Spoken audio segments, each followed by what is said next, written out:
It's Willie D, y'all. Back with another episode of information and instructions to help you navigate through this wild, crazy, beautiful world.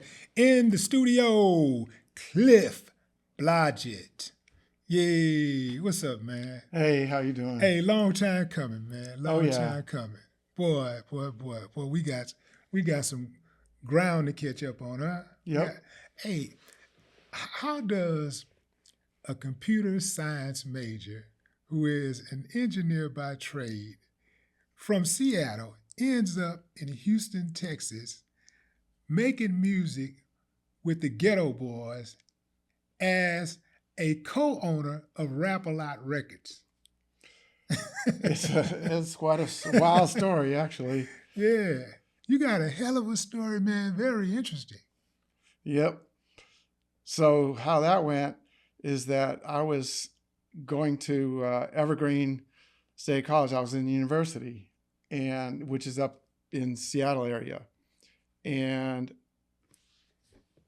I was in the computer science and artificial intelligence programs, but I was able to ace out a lot of it because I had previously worked in the military with computers and in my career before going to school. So there was a lot of things I could test out of. So I tested out of a huge block of stuff, but I had a credit requirement. And so to get my credit requirement, I said, I want to do something fun. So I started experimenting with computers, programming them to do algorithmic composition. So I was burning off extra credits doing that. And we did all this music, and then friends up there heard what I was doing and people I bumped into and wanted to get in on it. And we started recording stuff. And so when I finished school and I got my degree, we went down to Houston because my wife's family's down here. And we were in Houston, and there was a record store. And a lady named Linda Walker owned the record store on Fuquay. Now, what's the name of this record store? I forgot the name of the record store. Fuquay? Yeah. I know that record store. Yeah. But I don't know the name of it. I know the record store, though, because that was right up the street from Richard Simmons' studio, Ultimate Sounds. Yeah. And you know that record store because you guys had passed by there, and on that original single, you had populated that record store with that single. That's why she knew who you guys were. So she said, what have you been doing? And so I said, well, I've been doing all this music while I was up at university, and let me play some. I had a cassette, and I played some. And she said, wow, I know this guy that's got a group, and these guys, they're rappers, and they are really, really good.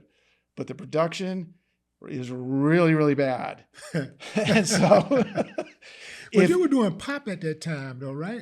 Not really. It was, I don't even know what to call it. It was sampling, though, just like you do with rap music, though. Yeah, but it was just a little bit of a different vibe. And soul, R&B? Yeah, we were doing it, but we just weren't rapping on it. Yeah. Are you working with Carl Stevenson at this time? Yep.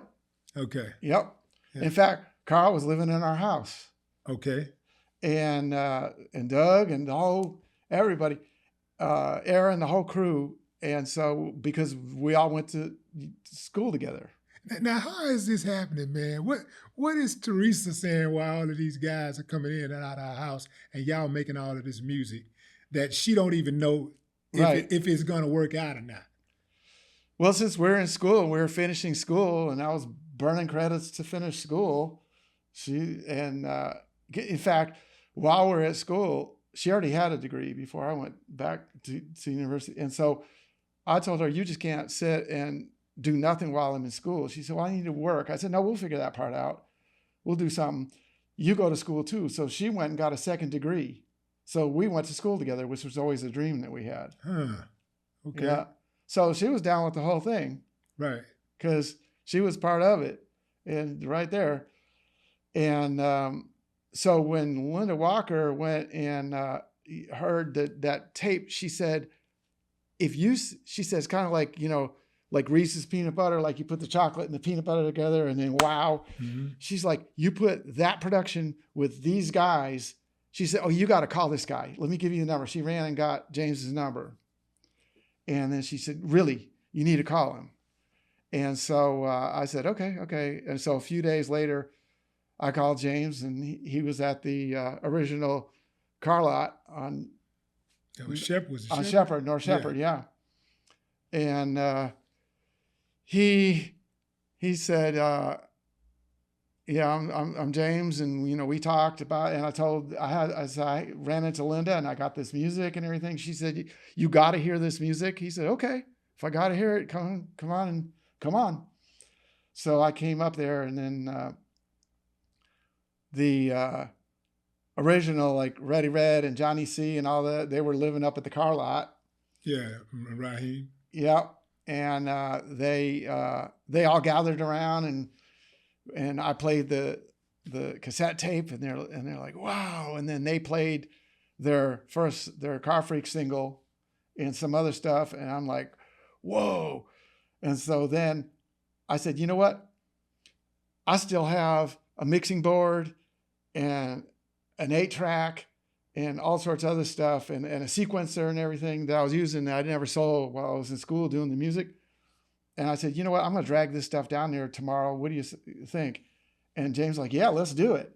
So the next day we set up on the conference table at the car lot. They had a little conference room with a conference table. We set all that stuff up on the conference table and started recording Making Trouble. Mm. And we recorded Making Trouble on the conference table at the car lot on my old 8-track. Now, what's the personalities like around this time? What are you thinking of yourself? Like, you've always been a major risk taker. Yeah. But this is a very strange dynamic here, man. You don't even know these people, man. You're like around these rappers from Houston. You from Seattle. You coming all the way from Seattle, white guy from Seattle, and you are doing music with Rap-A-Lot and the Geto Boys. Yeah. Okay, so I have I guess sort of a unique background to be able to fit into a situation like that. And so what happened with me is I grew up in a suburb of Seattle called Bellevue. And at the time, Bellevue was Boeing engineers and Microsoft engineers and all that kind of stuff, just high tech. It was tech. And it was a bedroom community where the people, they would go drive to Boeing in Renton or drive to Boeing in Everett to do their jobs. And that's why my family was there, because my dad got a job at Boeing. He was an engineer at Boeing. Man, your daddy had to be pissed when he found out that you was going to pursue music. Oh, let me tell you about engineering. It. Oh, wait. Let me tell you about it. That is part of the story. Will come up in just a minute. Okay, so when I grew up, there was no Latinos, no blacks, one or two Asians, maybe, in the entire city where we lived. It was absolutely white, but it was so non-integrated that race wasn't even on the table as a discussion, because there was no issue, there was no anything, there wasn't any conflict. It was a absolutely race-free environment. And it wasn't because the people got there because they were prejudiced or something, or they had a problem. They weren't white supremacists. What happened was that at the time, those big companies, they were focused on the engineers coming out of MIT and out of University of Colorado and all these different institutions, and there wasn't a lot of anybody but white going through those institutions at the time. So because those companies, I don't even think those companies had it on their mind, oh, we're not going to hire any minorities. I think what it was is that the stream of people they had coming from those universities because the whole system was screwed from way back. Mm-hmm. It was just that way. Nobody premeditatedly, in this case up there, said, okay, we're doing this. It was just something that happened because of the entire system. It was an artifact of the system. So pretty much Boeing and all these other high-tech companies, they picked from the farm, which was the college institutes, like the major institutions like MIT. Right. So it seemed like to me that there's probably some honest on behalf of Boeing, but majority, I think, lies on MIT, in their recruitment. Right, that's my take. Yeah, it does. Right. So there's some responsibility of Boeing, but yeah, I mean, because they were just sitting there saying, well, they had to be aware of it. You can't not be aware of it. And then they're cool with that. Or they don't have time to bother with it or whatever. So some of because this is what they do. They produce products. MIT and these other colleges produce the people who will make those products. That's right. Right? Yep. So okay, I get it. But so how do you, if it's you grew up in a lily white environment, how do you meet this beautiful black girl named Teresa and y'all form a relationship and you end up married and all that kind of stuff? All right, let's come back to that one. Yeah. So I didn't have this concept of race the way that people do that come from an area with multiple races and racial tension and prejudice and all this stuff. So, and growing up with my background, I know from growing up and from the way I am and from the way all my friends are too, though, all of them. I understand that this whole racial thing is a learned thing. You're not born with this. This is a learned, culturally ingrained behavior. And if you don't have that culture, then you didn't learn it and it's not in your system. The whole way you see things is different. And so I didn't even really think about it as a thing until I went in the military. And when I was in the military, I was in with all kinds of people and everybody got along. It was fine. And I really didn't hit any absolute display of racism in the military until I went to this unit and I really, really, really got into it with a captain over some stuff. And I won't go into details on what it was, but I had something on him. And so he couldn't, normally they'll just snare you with stuff and then put you in the legal system and all that. And he couldn't do that because I had something on him. And we were butting heads bad. And so what happened was he had to figure out a way to go around the system and try to get me. So what he did was he put me in charge of a commo unit, which is a unit, a military unit that does communications. He tried to set you up for failure. Oh, well, he set me up all right. This was a commo unit that had 100% black guys in it. And that was absolutely against regulations or anything because that was straight up all sorts of different equal opportunity violations. And I mean, they can't do that. They can't segregate at that period of time. They used to segregate. The military was segregated. But at that point in time, that segregation had been lifted long before then. And this was 100%. And what they had been doing was any black people that stood up for themselves, they put them in that unit. This is early 80s? No, this was 70s. 70s. Yeah. This was mid-70s. 77, 78. Yeah. So would they put these guys in there, all the rough ones, the ones they didn't want to deal with in the regular unit that were causing trouble, but really they were just sticking up for their rights. But they were identified as troublemakers and causing, so they put them in that unit, in this battalion. So what they did was they went and put me, and I was just 18 at the time, over that unit. And they know full well these guys are, oh, this little white punk, they're going to run over me. They're going to murder me, really. Yeah. We're going to be out on detail. So he's figuring, I'll fix him. I'll get him knocked off. And the first day I went in there and called muster and had a meeting, they told me, "Oh, you're done. We're going to kill you." They flat out said it. And so... now, just for clarity, when you say we're going to kill you, they mean figuratively, not literally. Just No, they mean literally. Oh, they was talking about literally. Oh, yeah. I had to be clear because I know they no. do kill. I do know that how that works is you go out on maneuvers. In the military. You go out on maneuvers and then you have an accident. Yeah, right. So they're not going to. Yeah, it's just shit happens. Yeah.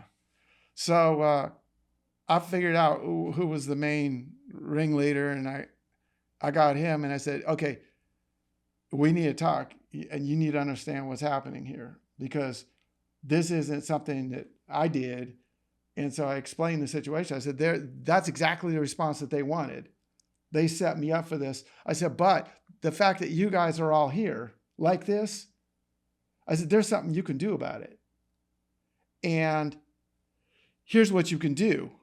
And there's all these different military regulations. If you go to the judge advocate's office, is what it's called, and you have access to a military legal library. And so I said, I'm going to take you up there to they didn't even know what that was, up to the military legal library, and I'm going to show you this stuff so you can see what they're doing here. And they say, well, nothing's ever going to be done about it, and why should we trust you, and all this other stuff. And so I'm like, okay, so what's the downside? What if, let's say I'm wrong, then just freaking kill me later then. What's the downside? Right. And a couple of the other guys will, actually, this might work. We know a little bit something about that. And it kind of sounds like he's right. And maybe you should just go check it out. And so end story is that I became best friends with these guys. And we clicked perfectly. And we ended up, there's a way you can go around the command and then go directly and do these complaints to your senator. And then it invokes this, I forgot what it's called, this process, though, where they can't just ignore it. Oh, man, I know they hate that. Oh, they hated it. That's equivalent to a citizen circumventing the police department, right, and going straight to the media. Yeah. So we did that, and we ended up getting the captain that was responsible for that stuff, and there was a major and some other people up the command, and we got a couple of them totally shit canned, and one of them got court-martialed, and those guys got to move to different units, and I was there for a year with them, and but that was interesting. So I'd been through that before, and these guys were absolutely hardcore, and so by the time I got to meet James and and Rappel Adams, first of all, Geto Boys themselves, at that point, I mean, nicest guys on the planet. I mean, you're talking about just Ready Red. I mean, what? Ready Red's a big teddy bear. He's really a nice guy. Yep. And Johnny C and Raheem. I mean, just Jukebox, all of them. And so I could recognize that because I don't have that garbage in my head, clouding my head. So I look at people as people. Mm-hmm. So you can have screwed up, any kind of race can be totally screwed. Or totally good. So can we talk about Teresa now? Because Teresa is one of my favorites. Okay, so you meet Teresa. Where? So there was a club in South Houston, and I used to, when I got to Houston, I used to go down and just try out different clubs and hang out and everything. Yeah. And so I was down there, and the Tyler Rose is what it was called. And I think it shut down a few years after that. But I was there and I saw her. And so that's another whole story. I I saw her and I just went up and we started talking. And then I didn't realize that she was actually on a date. Okay.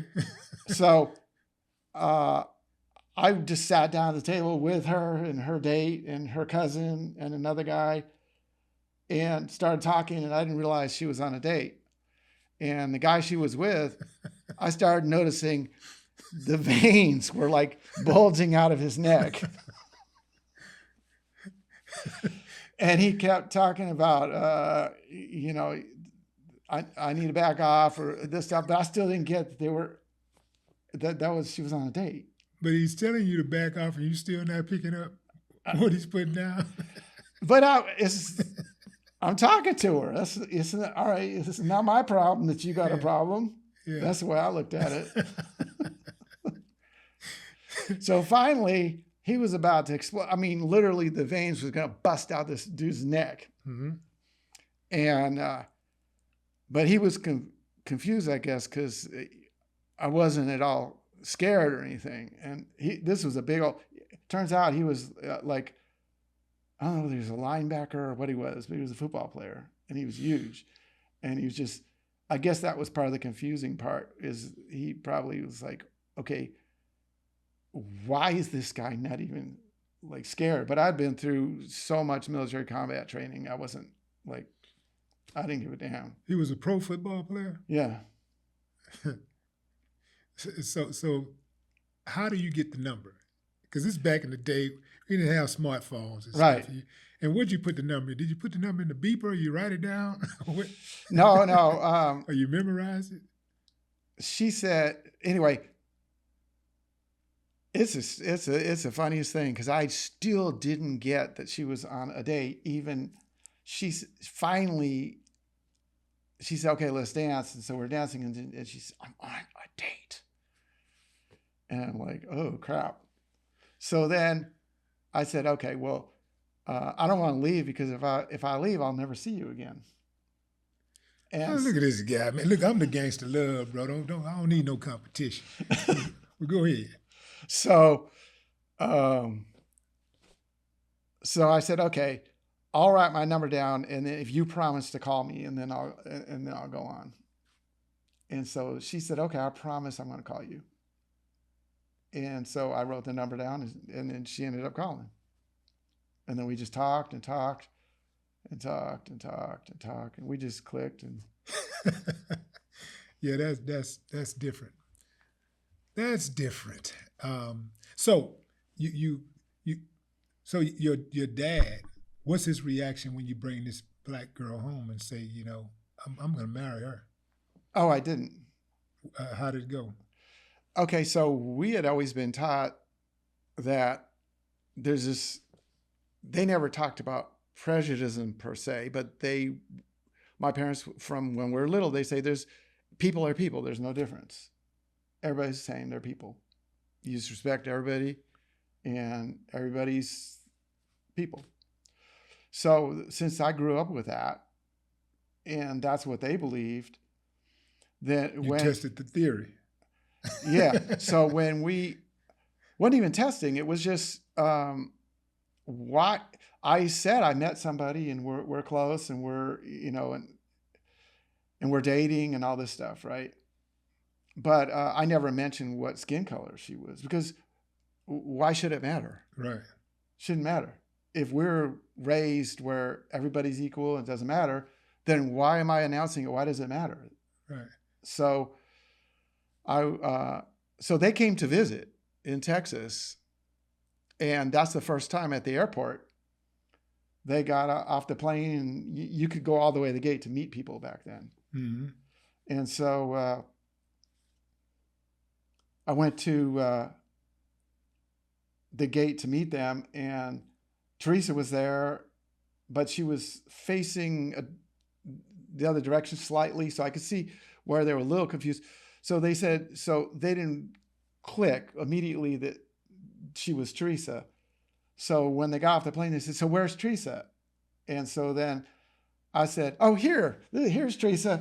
And then they did look a little bit surprised. Yeah. You know, not bad, but it was a little surprised. Right. And then they met and everything went fine. And everything was cool. But Yeah, everything was cool. But how was things for Teresa's parents when they found out that Teresa was dating a white guy? No problem. No problems. Nope. No problem at all. Because Teresa actually grew up way, way out in the country. And her great-grandfather got hundreds of acres of land way out there. And all they had was white right-wing neighbors. Oh, damn. So she grew up in a white right-wing environment. So she was totally used to everything, and her family was too.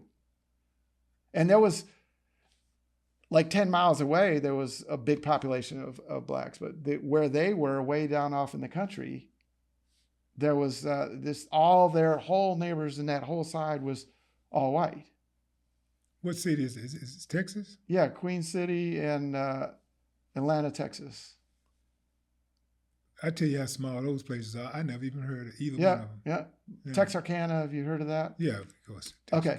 So it's about Texas 30 and miles Arkansas. from Texarkana. Yeah. South on 59, like going towards back here. Yeah. Interesting. Going back. Let's go back. Let's get back to the music.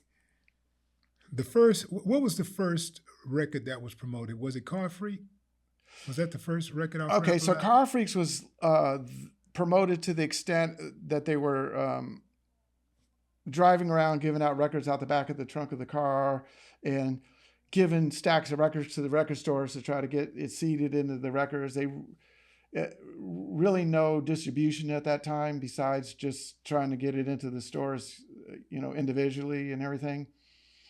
And that's about where it was. And it was just that one single, right? Car Freaks. Yeah, because the lineup changed after Car Freak. Yes. But when y'all put Raheem album out, y'all went through, A&M was the first label deal, right? It was the first distribution deal. Yeah. And so you put out Raheem, who was fire, was like one of the dopest MCs. Yep. That a lot of people haven't even heard of, but absolutely. Raheem, he was on fire. He was the truth. Like, so you got Raheem, and the songs, the songs are hot. The album is hot. What happened when you realized that, okay, this album is not going to do as well as we projected it to do? Now what do you do? What are you thinking? That A&M's marketing and promotion sucks. Mm-hmm. Because they didn't know how to handle it. And how do you? And they weren't putting any money behind it. They were gaslighting us. And what are you saying to Raheem? Because Raheem is a serious MC and he's a serious individual. Period. What are you saying to him to keep him level-headed and say, "Look, man, we're gonna keep pushing"? What we're saying is that we're all in this together, and on a daily basis or weekly basis, we were coordinating because Jazz Management was active back then. It started right from the get-go. And so they were transparent as far as, okay, we're going to try this and see if it works. And we're going to try that and then see if it works. And we know this works, so we have to go here and do this kind of date. And we're going to do these shows. And so it's not like he was in the dark, unaware of what was going on. And when we did the A&M deal, then we talked about, this is the part that they're supposed to do, and this is what we're doing, and he went to A&M a number of times and had the opportunity to sit down with him in the meetings with us, and so we had transparency as far as what was going on. So, and he was focused on his art. So not that he was 100% getting every aspect of how the promotion was supposed to go, because I don't know if any artist when they're starting out really does. But he was in on, enough of it and anything he wanted to be as far as transparency wise. So when everybody was pissed off when we didn't get the type of promotional push we should have, especially at radio with Raheem. Because y'all put the money into it. Mm-hmm. I saw the money. Yep. I know what money looked like. Yep. Yeah. Yep. And that was before we had learned how to work radio ourselves. But that was the reason why, coming off of A&M, we said, okay, we need to take matters into our own hands and ramp up our own marketing department. And that was like when Teresa came on board and Mike Mack and all the other, we populated out the entire marketing department and started doing our own marketing. And so by the time we got to grip it on that other level, and we were in full force with our own marketing machine, because we realized that the majors, what they do is they let it sit out there and percolate, they call it. And then basically they're waiting for you to push yourself. And then if you're pushing yourself, then if they see it really going, then they might pour some gas on the fire if they see the fire, but they're not going to help you get the fire going. Yeah. You're just out there. They're not going to light the fire. They're not going to let it go. And they're not going to do the kindling or anything to get it really ramped up. They're just going to wait till the fire's really burning hot. Then they're going to go and put gas on the fire. So essentially, you came aboard after Rap-A-Lot was already formed. How did you get Jay to cut you in on the equity? Wasn't formed. So it wasn't formed. So no, they had, so it was Geto Boys. Raheem has started. He was writing, and the music wasn't there or anything. So the label name wasn't there either? The label name was there, and the Geto Boys' first single was there, and nothing was incorporated. But it yet. wasn't incorporated. No, and none of that was done, and so it was just the start. Because at this point, Jay really don't know if this thing is working or not. He don't even know if this is something that he's going to even stick with at this point. At that point, right? Then so y'all had to start seeing some success. But right from the start, me and James really clicked, and we're on the same page. James, we talked about the next step. So like at first, when we first got together and we set up all the recording equipment on the conference table at the car lot and started recording Making Trouble, we said, we're just going to put, there wasn't any talk about companies or contracts or any of that stuff at that point. We just said, wow, that production and these rappers, let's put them together and let's see what happens. This is cool. So, and I said, I'm down with that. He said, I'm down with that. Let's do it. So we put it together. And then as Making Trouble started unfolding, we got more and more serious. And by the time Making Trouble was done and we were ready to master that thing, there was no doubt that sucker was going to go. There was nobody that you could play that for that wouldn't come alive. The second they heard that, they're like, holy shit. Because there was nothing like that at the time, nothing. And so we knew it. And so at that point, during the time we were recording Making Trouble, I had applied after finishing university. I had applied to several different companies, and I got accepted at AT&T Bell Labs. And I don't know if most people don't know what that is, but that's like the most prestigious research job that they invented, like the transistor, and they invented all sorts of stuff. And they do all the DARPA research, the Unix operating system, the phone system, all that came from Bell Labs.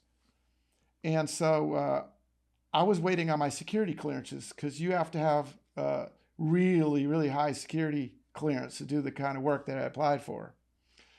And so it takes about 2 or 3 months for the security clearance to go through. So while I was waiting, and I'd called my parents all excited, I put in for Bell Labs and everything.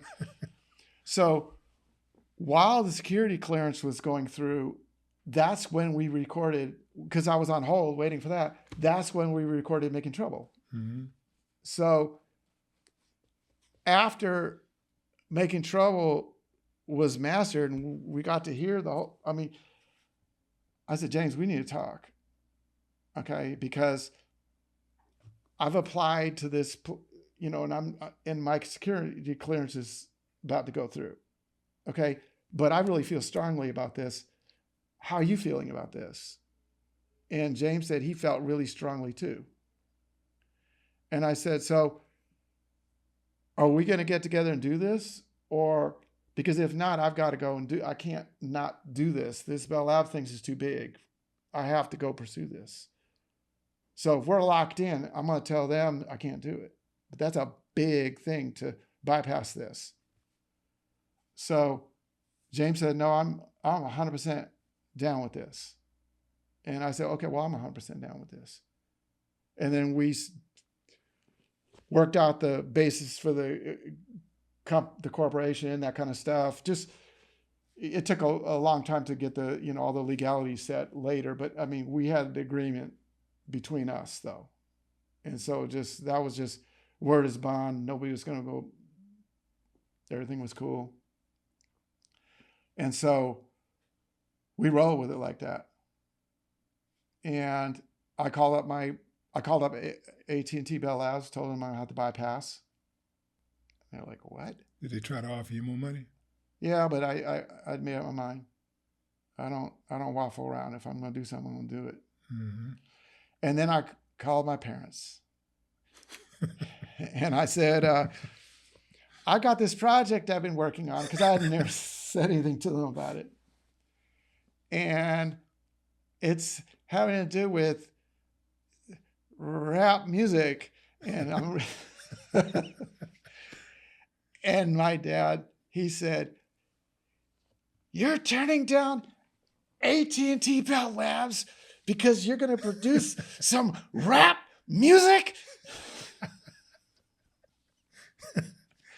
I said, yeah, that's pretty much the size of it. He said, you need to seek professional help. Click. And he was mad. Did you ever doubt yourself after he said that? No. You knew you were onto something. No. Anybody that heard that thing knew. I mean, you couldn't not know it. Yeah. You'd have to be absolutely comatose not to get that. Yeah.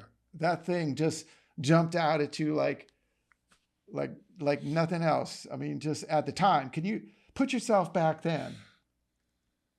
There wasn't no NWA, no this. No. Put yourself back there, and then in your mind, put on Making Trouble and start listening to it. Mm-hmm. I mean, what would you do? You'd be like, damn. Well, I was there. I heard it. You know What'd you think? I heard it. I was jamming. Like I heard we're the Geto Boys and you ain't nothing. The Elvis remake. Yep. I heard that. I was at the Rhinestone Wrangler when that came on. I think Jay had came up there, and him and some other people came up there, and they played that song "You Ain't Nothing." That was on that was on that album. Yep. Making Trouble. But yeah, and then you hear Assassin, man, it was over, man. And you hear, yep. And how cold-blooded was Prince Johnny C. Good Lord, man, this dude, Prince Johnny C. Yep. Have you spoken to Prince Johnny C. at all? Yeah, I talked to him. You talked to him? Yeah, I talked a couple of weeks ago. Oh yeah, man, I would love to have a conversation with Prince Johnny C. Man, you got to give me his number. All right. Yeah. Yeah. Prince Johnny C. Man, what's he doing? He had I think he still got it. He's backing down because he's going, we're getting older. But he's starting to think about retirement, or is in some process of it. Yeah. So he's cutting his hours. But he's got a roofing company in Newark. Yeah. All over that whole area. He's been done real well with this roofing company. I don't know. I could see Prince Johnny C. owning a roofing company. Like, hey, cut the check up front. I need my money. Johnny. Yeah. Johnny C. was always serious, very, very family oriented. Very family oriented, and still married. Still same woman. Yeah. I'm not surprised. She's doing good. I'm not Got surprised. kids, everything. Yeah, man. Salute, salute, salute. Kids doing good. Yeah, Yeah. yeah. And how's your kids doing? Oh, they're doing good. Yeah. Got grandkids too. Wow. I know. Time Now flies. who got kids? Ray got 4 kids, and Brandy got 3 kids. Yeah, it is. That's right. You did tell me. Oh God. Wow. Wow. Man, when we talk about this music thing, like there's a lot of decisions that you had to make to get to the point where you started seeing success. Um, what decisions do you think that you made back then that the fans and other people probably would not understand? These are decisions that you had to make in order to get that success that you got, that you achieved. And also I want to say this real quick. What might the fans have didn't appreciate that at the time? If they had known, they may have appreciated. Yeah, there's a lot there. Okay, more than any decisions that had an impact on how this whole thing went, the the thing that had the overwhelming impact on everything was that we just locked in, and we had just an unbreakable faith in that determination, basically, that we're going to do this. We're going to, so when stuff didn't work, we would get together, and James would put his input in, I put my input in, we'd go back and forth, and we would figure out a way to make it work. We would rearrange stuff. We weren't set on anything. We could go and do a 180 on something where on the spot, if that's what it was required to make it work. So we just had this overwhelming determination that we're going to make this work. There was no turning back. This was going to go. And so we were just on a mission, and nothing was going to get in our way. We're going to do this. Yeah. And I think that's the overwhelming thing that really I can say about that is that, so there's tons of decisions that we made, we had to go back on, we remade. Sometimes we had to do stuff 5, 6 times in a row, 7 times in a row. In the studio, we would sit there and re-record and re-record and re-record till we were ready to throw up hearing the same song because it wasn't right yet. Promotion and marketing wise, Teresa used to send publicity people out to, like, Rolling Stone magazine is a good example. And they were supposed to get us a story in Rolling Stone, and that Rolling Stone said, we never heard of these people. We don't want anything to do with this. And this is rap music, and this is Rolling Stone, and all that. And she told them, okay, get a hotel, book it for as long as you need, because stay there until you get this done. You can't come home. That's what she told the publicity people, our staff. You're going to stay there and you're going to get this done. Not getting it done that's not an option. You will get this done. And they stayed out there until they finally stalking these people, literally stalking them until they got us this right up in Rolling Stone. And that's how we pursued things. I mean, there was this, you didn't take no for an answer. Right. Yeah. I got the sense of that when we came into the fold. Like, whose idea was it to shuffle the deck with the Geto Boys lineup? Yours or Jay's? Or was it collective effort? I think it was, everybody was feeling like when the wheels are smoothly turning, you know it. And then when there was artistic differences and the wheels weren't smoothly turning, and we were in recording and it just wasn't clicking like it should. So at that point, we just talk it over like normal. Jay said, this is like pulling wisdom teeth to get this done. and it shouldn't be this way. It wasn't this way before, and I said, well, let me, I wasn't actually in the studio at that time on a daily basis. I started running mostly the business end of it. So I said, well, let me come to the studio and spend a week or two. And so I came down to the studio and I told James, I don't know what to do with this. What you're saying, it's just not clicking. So he said, what do you think about changing the lineup? I said, what do you think? It's your call. And he said, well, I'm calling it. And so he changed the lineup. But I think that the Geto Boys weren't feeling it either. I mean, everybody knew it wasn't. I mean, you could tell when you're pounding a round peg in a square hole. Yeah. I mean, you know it. Everybody knows it. Yeah. Because I know Johnny C wasn't feeling it because it wasn't the artistic direction. When he started switching it up, because when Jay asked me to write a couple songs for the new album, because you remember y'all originally signed me as a solo artist.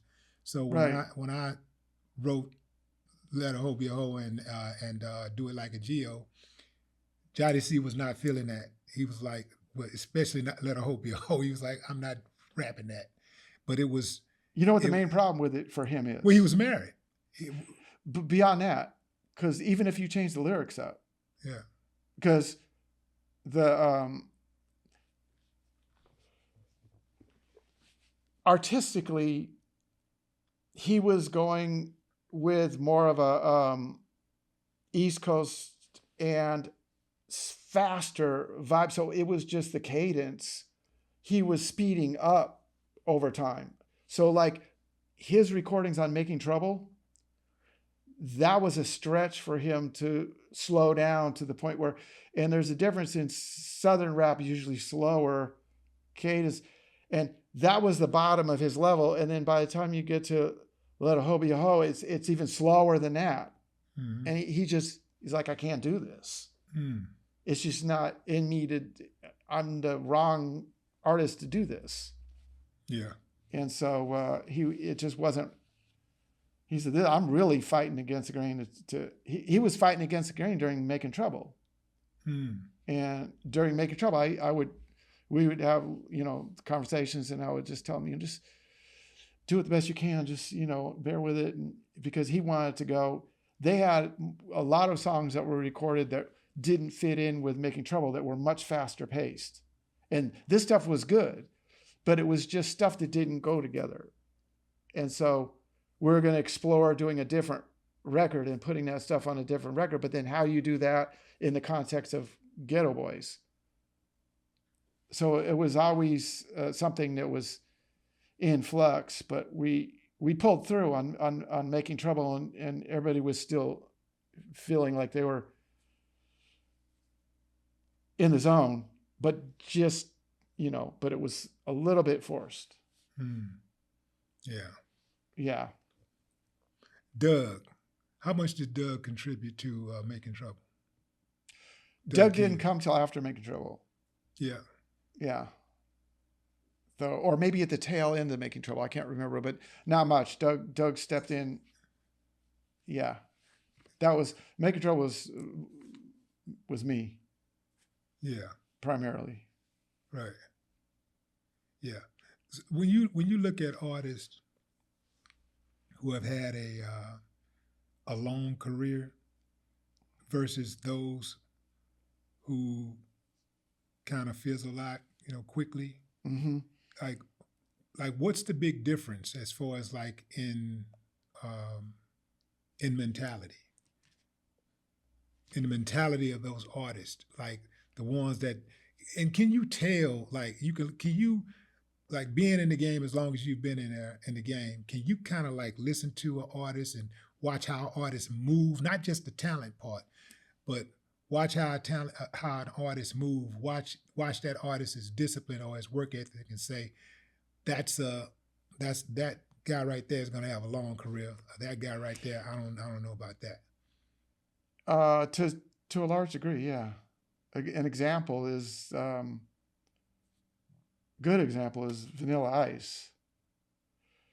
Who you had a chance to sign? Kind of. No, I remember that. Yeah. I remember I listened to Vanilla Ice demo at Rap-A-Lot. Yeah. Yep. And you played it. Yep. Yeah. Yep. My opinion. You had the VHS. Yep. Remember? Yep. Yep. Yeah. And my opinion at the time was that that's a one-hit wonder, and it was a big hit, but it turned out to be pretty true. Yeah. And so, but when it's a little while later, we sort of got our communications crossed on that, because James, that demo tape came in, and then we talked about it, and then there wasn't really any overwhelming priority to do anything about it. It was like, oh, this is like sort of sounded like a like novelty or something. And then James brought it up a couple more times, and we never really got through talking about it. But I think in James's mind, he thought we were going to go after it. Yeah, I think he did.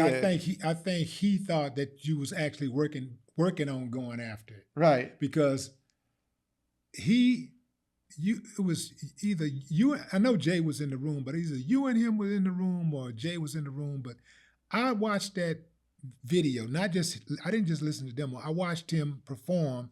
I think he was at a show in Dallas or Miami or somewhere. But he performed Ice Ice Baby and another song. And Jay asked me what I thought about it. And I said, what was your take? I mean, I said that, he can't rap that good, but he can dance, and he white, I'd sign him. You right. know? That's what I said. He can dance. No, but what about, do you have any feelings whether this is a one-hit wonder or that kind of? I didn't think that, because I didn't really think about the one-hit wonder aspect, because I just believe that with the right team behind you, and no matter if the song, even if you're not the type of artist that is really, really all that artistic, if you got the right team behind you and a work ethic, you can have a long career. Yeah. Yeah, that's the way I looked at it. So, but I looked at, when I saw Vanilla Ice, I was like, this. Plus, I knew Vanilla Ice before I watched that video, because he used to come to the Rhinestone Wrangler and compete in the rap battles. So I battled him a few times. Okay. Yeah. So I knew. That's the one thing thing I always liked about him, I liked his tenacity and his confidence. See, that's the thing. I think now, looking back on it, I think James thought that I had met him and knew him. I never met Vanilla Ice. I didn't know him, and I never met him. I'd never talked to him on the phone.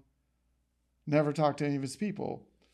But I believe that it's hard to remember who's there and who's not there when people are coming through and everything. So I think that James had thought I was connected, but I wasn't. I'd never talked to the guy. So by the time, anyway, we straightened that out, it was like the guy was already signed with somebody. Yeah, it didn't take long. It didn't take 2 seconds. Yeah, I heard that thing one day, and I know it couldn't have been more than 3-4 months later. Ice, baby, everywhere. Somebody got him. Yeah, they got him. They ran with it. Besides Vanilla Ice, what other artists out there, or group or label, that you guys didn't sign that you like heavily regret? That's it.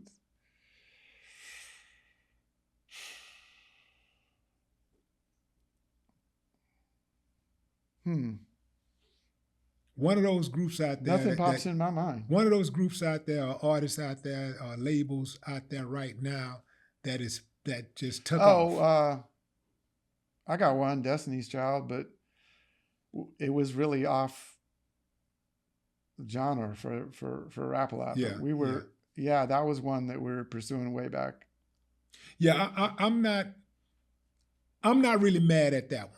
I'm not really mad at that one, because you're right. That was off genre, and had Rap-A-Lot put its machine behind it, that he used that same machine to put out Geto Boys. No, it wouldn't have worked. I don't think it would have worked. No, it wouldn't have worked. Yeah, and and we may not know Destiny's Child the way we know Destiny's Child and Beyonce and all that today. Right. Even though Beyonce was a juggernaut, you know, you could see the work ethic and the talent and all of that stuff. And even though, you know, even the other girls, man, those girls were super talented. Yeah. Those girls were super talented. Yeah, we were talking to them, but we were, from a marketing standpoint, we had meetings trying to figure out how, because we had this feeling they were going to go. Mm-hmm. And, but we were having meetings trying to figure out how we can make this work, because one of the fears was that if we did that, then we split the whole marketing department in two, because you couldn't do it coherently with our focus on gangster rap and then go and be promoting that. So we would have to split the team where one part works on that, and it just wasn't making sense on how to do it. Mm-hmm. So then by the time we never really did try to pursue that, because we just couldn't figure out how that would make sense. Right. Yeah. And you left rap a lot at what year was that? 96, 95? No, it's 93, I think. It's 93. Yeah. Okay, 93. And you took off. You went late 93, I think. You went to, did you go to LA or back to Washington? Back to Washington. Yeah. And then you end up in DC at some point? Were you in DC? No, I went back to Washington and started a company called Net Development. Yeah. That was putting the first shopping on the internet. And then we were, we put something called Unimall. And what happened with that? We got crushed by Microsoft.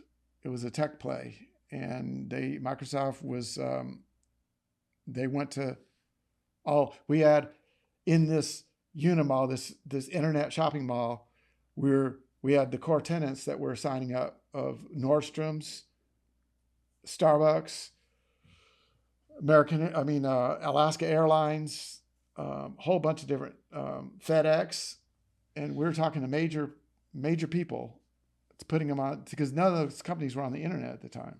It seemed like that the pairing would have been better with Amazon. It seemed like a play that Amazon would have made. But Amazon was just a little bookstore back then. Yeah. It wouldn't even exist in this present form. But Amazon pretty much did the same thing. They went and signed a bunch of major companies and stuff, and then they went and stuck them in the back. They learned their system. Oh yeah, that's what. And we were trying to make a big play like Amazon, but then what Microsoft did was, it just happened that one of our main core customers was Nordstrom's, that was going to be on there first. And we were integrating with Nordstrom's back-end servers so that we could put the first payment, and we were working with something called Seattle First National Bank at that time. And the servers that Nordstrom's was using for their catalog business was running on Microsoft. And so we were trying to integrate Microsoft servers with online payment. And there was no online payments at that time. You couldn't use your MasterCard or Visa. We put one of the first online payment systems on the internet, and Microsoft, because they were the company that was providing the server software, Nordstrom's tech said, okay, well, we don't know how to do this. We're going to have to consult with our provider, Microsoft. And then Microsoft worked with us, and they were really good for about the first couple months. And we put the payment system online, and it ran through with First Bank and seamlessly, and all this stuff was going great. And it was days before Microsoft was supposed to sign a 3-year contract with us for this. And Microsoft went and talked to the owners of Nordstrom's and told them, we're rolling out Microsoft Network that's going to compete with the internet. You don't want to do this deal. You'll be locked in with these guys, and we're doing this alternate network called Microsoft Network. And so they went and talked them. Nordstrom's really had a lot of animosity towards Microsoft for doing that. They said, we're not going to sign with you either, because Microsoft wanted to sign a deal with them. But then they told us, though, we're going to have a wait and see posture because Microsoft's pursuing this. We can't sign with you, though, because we have to see what they're going to do. So then they wrote it out. The problem is, back then, having that big bandwidth to the internet was expensive. It was costing us like $100,000 a month. And they said, we're going to wait and see for like a year. We don't have $1 million to sit there for a year after we spent all the money for the development teams to get all the servers running in the first place. And then they want us to just hang out, and all the rest of the tenants were focused on on Nordstrom's. And so if Nordstrom's does the deal, we'll all do the deal. Right. It would have went like dominoes, but then Microsoft blocked that. So we ended up having our company fold because the venture capitalists backed out. Y'all didn't have an NDA with Nordstrom? Doesn't matter when you're dealing with something like Microsoft. They could care. That's nothing. They'll crush you and then let you. We'll file you. See, we're tied up for 10 years, and meanwhile, we're gonna keep on. Right. They got a staff of hundreds of attorneys at any one given time. They don't respect anything like that. That's just to deal with, clamp down a little guy. You come talk to them, they're gonna make sure you don't talk. But as far as this, that's just like a joke, basically. So man, you could have been sitting on a good 200 billion right now. Or something. Something. Who knows? Yeah. Yeah. More than that, but it didn't. But you go in there and you get in that ring and you're slugging it out. And and then you can get smacked in the face. Mm-hmm. You shouldn't get in the ring if you're not, So how does a little guy protect himself from something like that? You don't. You just got to roll the dice. You just got to roll the dice. They'll do whatever they want, and there's not a damn thing you can do about it. Then you try to take them to court. You end up in the city that they own. They own the courts. They own the judges. Yeah, and they have enough attorneys to wear you out for years and years and years. Yeah. They'll rack up millions of dollars in court costs and attorneys' fees, and it's fine for them. Yeah. Yeah, they got an online staff of attorneys just waiting to do that. Yeah, and more on retainer. Yeah. Where they came from. Right. So the only way you could really protect yourself is to align yourself with other players and get a deal where you're aligned with somebody. Because out there as a lone wolf, there are a few that make it, but you're really setting yourself up to get steamrolled as a lone wolf. How difficult was it for you to not get steamrolled by these major labels out here who like to hold on to that money? Yeah. Sometimes. That was something. Yeah. We set up independent distribution in the beginning because the majors were talking to us and they just wanted to do the deal where they shaft you and there's nothing you can do about it. And we said, we're not going for that. Okay, we didn't wake up yesterday, so we're not doing that. So we realized the only way we could make it work was to go distributor by distributor by distributor, and that's what we did. We locked down distributor by distributor, and what happened was we had a major hiccup at the end of making trouble where they had outstanding balances of like several $1 million, and they acted like they didn't want to pay and so that's what they do. That's the stunt they pull.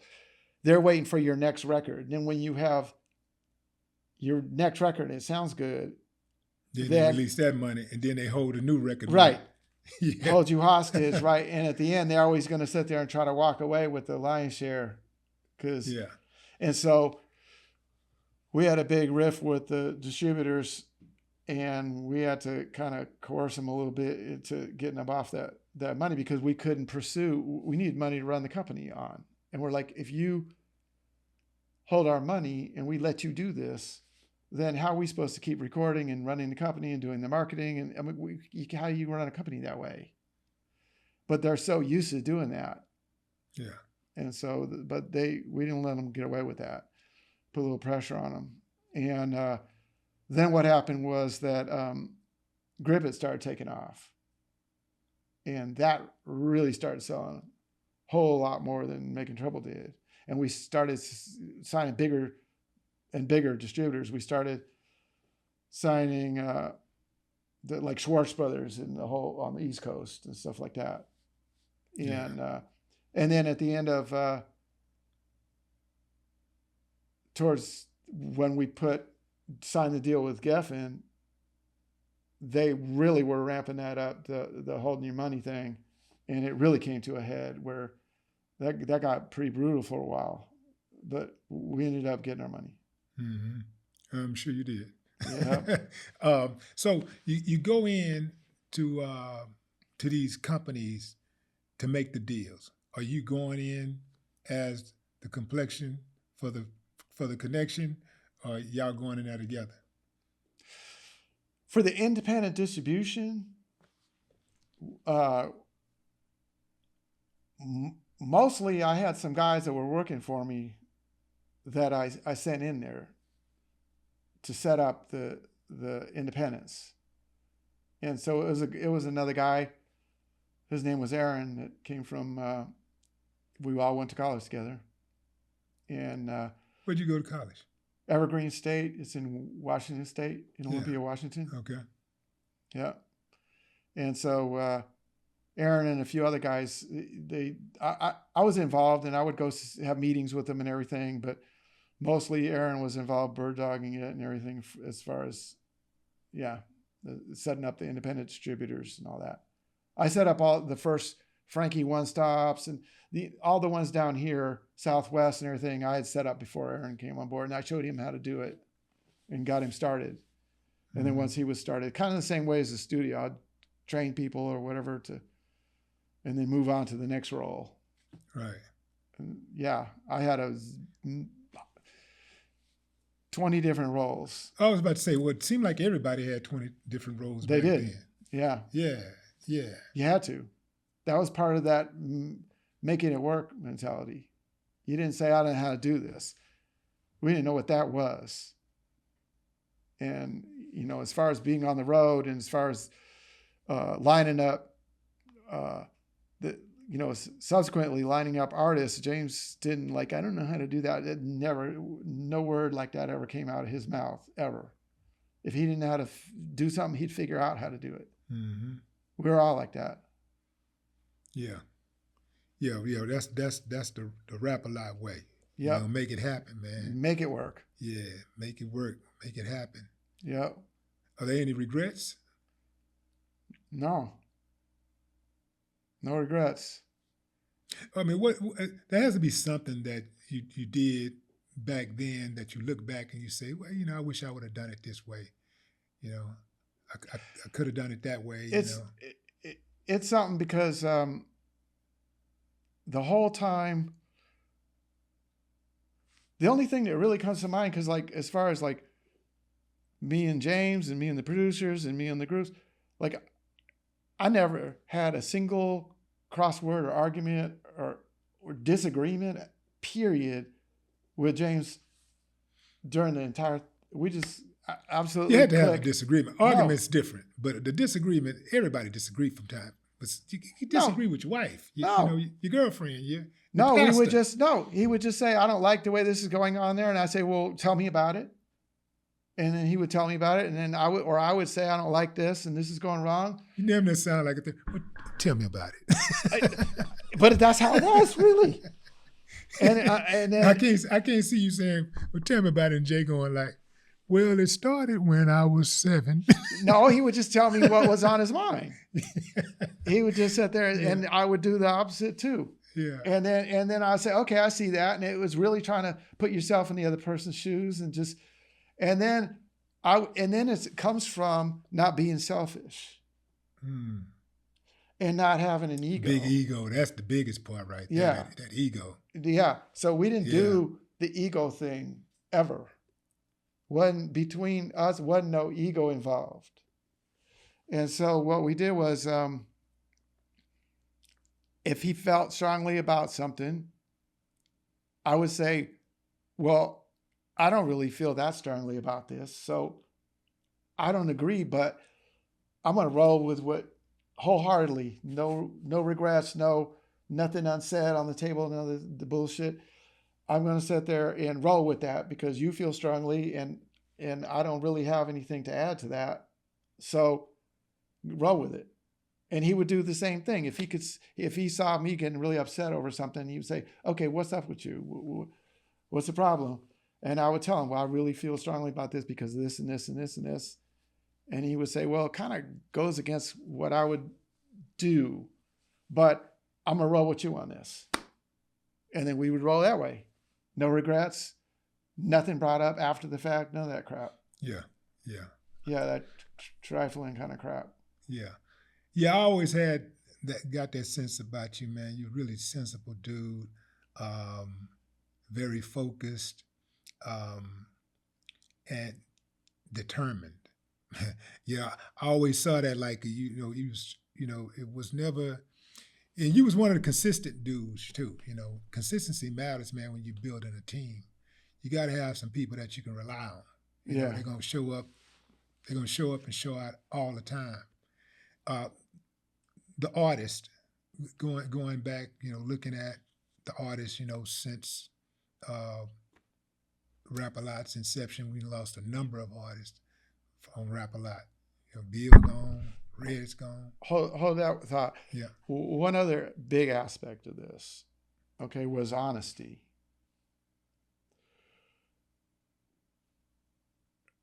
We didn't tolerate with ourselves or anybody in the whole mix, we didn't tolerate dishonesty. So if you don't know something, then you got to come with it and say, I don't know, which ties into the ego thing. And so, and if you screwed up, you got to own up. You got to own it. You got to say, yeah, okay, yeah, I did that. And that was a screw up. I freaking screwed up, and own it. That kind of honesty. Like something happened, you say, well, tell me what's going on. And then if you did something and it didn't work, then it was incumbent on you to say, yeah, I tried this. It was a screwed move and I screwed up. And that's how we roll. It was just straight up honesty on everything. And it expected that out of the whole team, out of everybody else. Mm-hmm. And that really goes a long way towards that gives you trust. Yeah, that honesty is important in any relationship. It is. Yeah, that's important. But the point I was making about the artist, right? Red is no longer with us. Bill is no longer with us. We lost Eric from OG style. We Boss. Yep. Who else? I know I'm missing somebody. Lil D. Yep. So do you ever look back at that and kind of like man, it's kind of weird that these people that I've known from like for so long and I knew when they was pretty much kids, really. Yeah. Because all of us, we all started when we was teenagers and early 20s. Yep. I was in my 20s too. Yeah. Do you ever like think back on that and be like, damn, let me start getting some things in order, I'm getting hit from all which ways, and give you another 5 years, you'll see what I'm talking about. People, it seems like they're dropping like flies. People that I know now, people that I knew along the way, family. The food we're eating and the lifestyle of Americans is literally killing us. Yeah. And you might be able to make it into now the age keeps going down and down and down though. But before you could make it into your 50s and then it would hit you. Now it's hitting people in their 40s. That's because they're spiking the damn food and water supply. They are. They purposely Yep. letting these fucking demons kill us. That's exactly what's happening.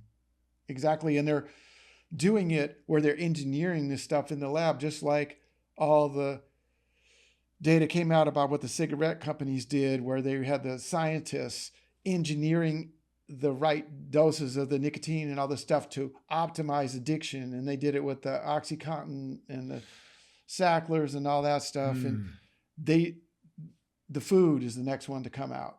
They engineered the food to be absolutely as addictive as possible. And because you can't forego eating food, it's not like with something like cigarettes, where you can sit there and one day something can click into your brain, and then some people, not very many, can go and say, okay, I'm not smoking anymore. That's it. And turn that switch off. You can't sit there and say, I'm not eating anymore. You don't have that luxury. And so you can't turn the switch off in the same way. So because you're still eating, even if you stop eating the harmful foods, they're calling you because you still eat. It's not like you shut the whole thing down because you got to keep eating. And therefore, eventually you, well, okay, I'll break down and get this. And then there you go, you started again. And so it's worse than any other kind of addiction to break the food addictions. It's the worst addiction, and they know it. And they're engineering it that way. And they've moved fast food into the schools. They're getting people started with this stuff early, because the earlier they start the addictive behavior, the harder it is to break it. Mm-hmm. So this is straight up evil. Yeah, all of their asses need to be executed. Absolutely. I mean, like, I'm executed. talking about state execution, bro. That's right. Because they're committing murder, man. They are. It's straight up, and genocide, really. And the reason why I say genocide is, look at the food distribution.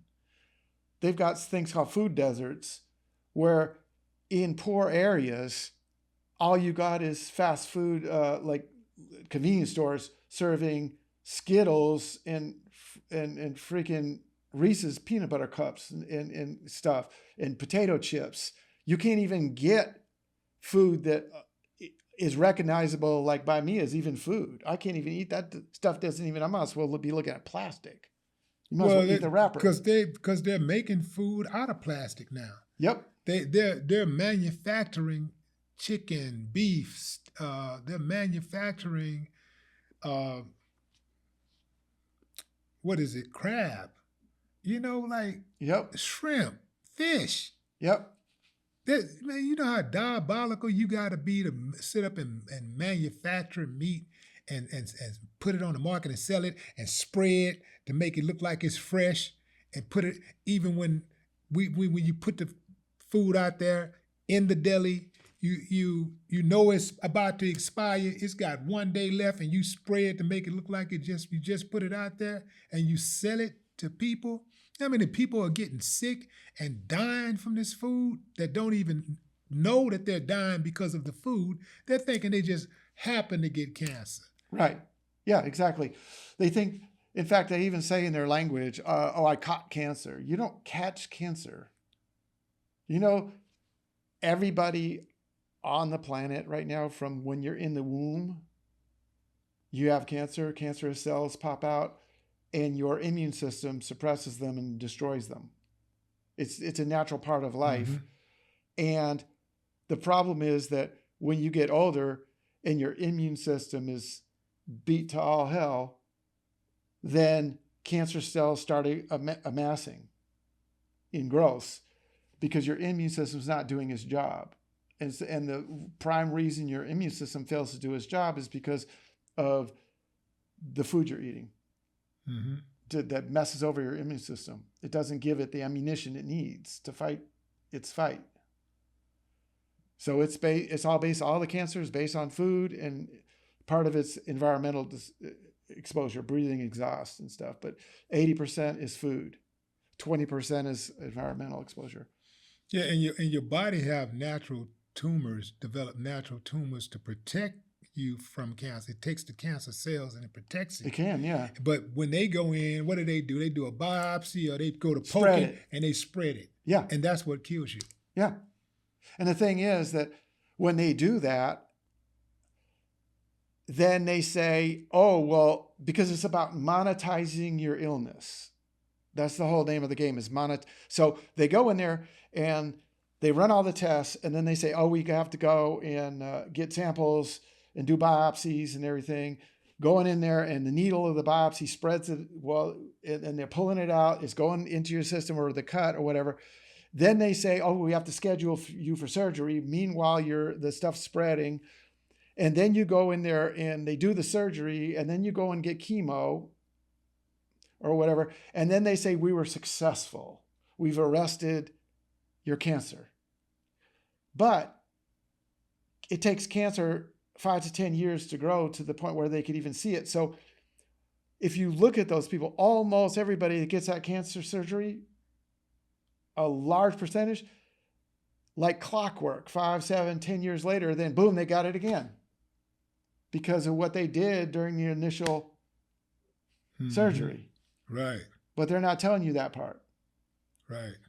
Yeah, it's because they're monetizing it. It's like if you buy stocks and then 10 years later they inflate to where you have value. Well, it's like they've done that thing and it's going in your system and they know you're going to be returning as a return customer. They've monetized you at that point.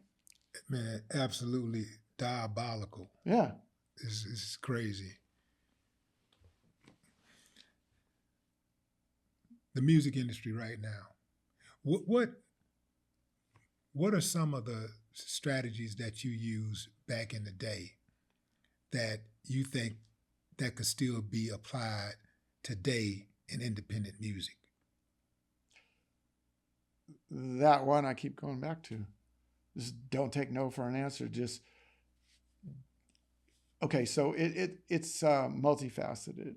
Okay, you can't just say we're going to make this happen and be stupid about it.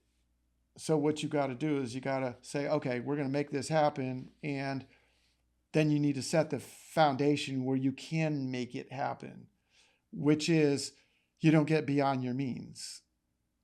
So what you have to do is you have to run a tight ship and maintain some working capital and maintain some energy in yourself where you're not burning out, and maintain your network where you're not burning them out and you're not burning your bridges.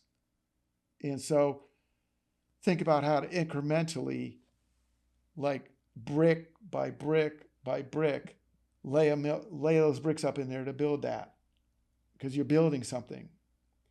And do it brick by brick relentlessly, and don't do things that are going to bring what you've already done back down again. So you have to be able to maintain it.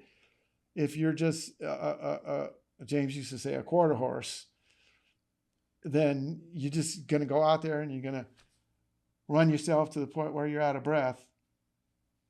And then you can't, and then you're out for the race. So what are you doing today to make sure that you don't burn out? Pacing because you're myself. always working on something. Yep. You always working on something. Yeah. So you pace yourself. I pace myself. Yeah. And I have a realistic vision of what I'm up against. And so I look at the worst case scenario where I'm up against, worst case, and then I weigh it out in my head. Am I willing to do this worst case? And so worst case, it may be some really high mountains you got to climb to get this done. And it may take more years than it's supposed to. And so and if I'm not down with the worst case scenario, then I say, well, I really don't need to be doing this. Because I'm not going to sit there and half do this. I got to be committed and be willing to do whatever it takes. I can't sit there and just do it spur of the moment. And then when the first hardship comes, then you're ready to back out.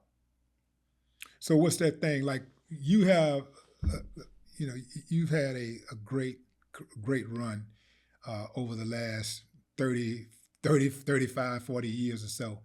I got slammed a few times too, though. Some of it's not great. Yeah. Yeah. But overall. If you look at overall, I think a whole lot of people would be willing to just walk in your shoes versus their shoes. You've had a lot of success. Yep. So what is it that gets you up these days? What's making you get up and stay up, like late, go to bed late, where the wifey is like, honey, get into bed, you're going to hurt yourself. Yeah. I'm in that mode anyway. So what happens is when I finish a project, then I naturally go into build back mode and research mode, those two, and they kind of go hand in hand. And so research mode is where I'm building my skill set and what I know about, building my brain. and my skill set. And then rebuild mode is where I'm building up, like personal assets and my health and my physical strength and that kind of thing. Yep. Yeah, that's good balance. Yep. So those two come hand in hand, and then I go into that build back research mode. And then what'll happen is I'll get sparked on something, and then I'll either join a project or start a project. Yeah. And then I'm all in. Then it's flame on. Right. But like this last go round though, I was in the build back research mode for quite a few years before I really hit something. And then there I was again. Yeah. Have you thought about being a professor? You'd make a good professor. I thought about it. Yeah, I thought about it. What would be an ideal university for you? I don't know. I'm a little disenchanted with the education system though, with the universities, because they've did a pivot where instead of pure academia, where you're actually learning for the sake of learning, which is what I do when I'm in research mode. Instead of learning, they're trying to vocationally train you, even if it's Harvard or Yale or whatever. They're trying to put you into a position of a chief financial officer. It's all about plugging you into a company, because these are largely funded by corporations now. And what they want back is they want people that are trained to slot into their positions. And so they're training you to slot into a corporation to play the capitalist game and to monetize. And everything is focused on that. And so monetization, generally, if you're focused on that, that eats you out as a person individually. It guts you. It's soul sucking. So that's the big thing with academia now, is that now academia has become kind of soul sucking. So there's little pockets where there's still true academia, but it's largely succumbed to monetization and the whims of corporations that run it. Yeah. I really appreciate you sitting down with me, man. This was long overdue. You are one of the unsung heroes of hip hop music in general. And absolutely, man, salute and thank you for your contributions. Absolutely. Thank you. And for you too. Thank you, man. Thank you. Ladies and gentlemen, Cliff Blodget. No more talk.